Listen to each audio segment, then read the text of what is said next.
त्रिज्या को नापेंगे, चाहे इधर नापे, चाहे इधर नापे, चाहे इधर नापे, चाहे इधर नाप करें, चाहे इधर नाप करें, वृत्त की हमेशा त्रिज्याएं क्या होती है? वृत्त की त्रिज्याएं केंद्र से हमेशा क्या होती है? और जब दो त्रिज्याएं मिलकर एक त्रिज्या बनती है क्या कहलाती है?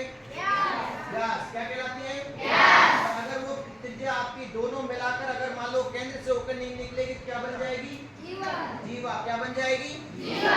जीवा। तो वृत्त, अब बताइए ये वृत्त है क्या? नहीं। ये वृत्त नहीं है। तो ये आकृति क्या हो गई? सिलेंडर। क्या हो गई? सिलेंडर। अपने घर में सिलेंडर देखा है? हाँ। सिलेंडर देखो एक तरफ से क्या होती है? लंबाई होती है, ऊपर से गोल होता है, नीचे से। तो देखो ये वाला भाग अपन का क्या हो गया? गोल।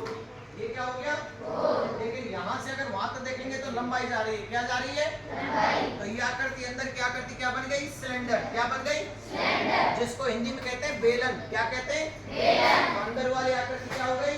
बेलन। और जो बाहर की आकृति ये क्या बन गई? आयत। क्या बन गई? आयत। और आयत की आमने सामने की लंबाई क्या होती है? बराबर। आयत की आमने सामने की लंबाई क्या होती है? बराबर। तो देखो इधर वाली लंबाई और उधर वाली लंबाई बराबर है या नहीं है? उधर वाली लंबाई और उधर वाली लंबाई बराबर है कि नहीं है? अब बताइए बाहर की आकृति क्या हो गई? आयत। और अंदर की आकृति क्या हो गई? बेलन यानी सिलेंडर। बात समझ में आ रही है? अब जो बेलन होता है, बेलन में दोनों तरफ वृत्त होता है। बेलन में दोनों तरफ क्या होता है? देखो ये हिस्सा गोल है कि नहीं है? उधर भी वो हिस्सा गोल है कि नहीं है? तो कितने वृत्त हो गए इसमें? दो। कितने वृत्त हो गए? दो। और लंबाई कितनी हो गई? लंबाई एक ही है। इधर भी वही है, इधर भी वही है। इसी प्रकार से आयत की लंबाई भी क्या होती है? समान। आयत की लंबाई भी क्या होती है? समान। देख लो ये वाली लंबाई और ये वाली लंबाई समान है कि नहीं है? इसी प्रकार से आयत की जो चौड़ाई होती है वो भी क्या होती है? बराबर होती है। और आयत का प्रत्येक कोण 90 डिग्री का होता है। आयत का प्रत्येक कोण डिग्री कितने डिग्री का होता है? 90। देखो ये वाला कोण 90 डिग्री का है या नहीं है? ये वाला कोण 90 डिग्री का है कि नहीं है?